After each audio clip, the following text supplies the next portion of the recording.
Umum Angkatan Bersenjata Ukraina melaporkan 8 Oktober, militer Rusia total kehilangan 662.970 tentara di Ukraina sejak dimulainya invasi skala penuh pada 24 Februari 2022. Jumlah ini termasuk 1.340 korban yang diderita pasukan Rusia hanya dalam sehari terakhir. Rusia juga kehilangan 7 tank, 47 sistem artileri, 43 pesawat tanpa awak dan 30 kendaraan khusus militer dalam 24 jam terakhir.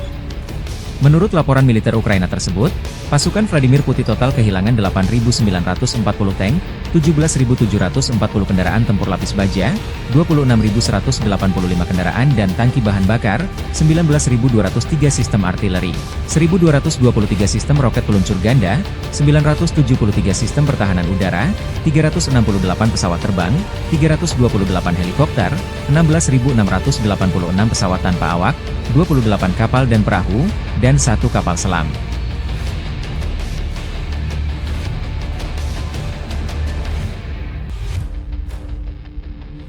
Download Tribun X sekarang, menghadirkan lokal menjadi Indonesia.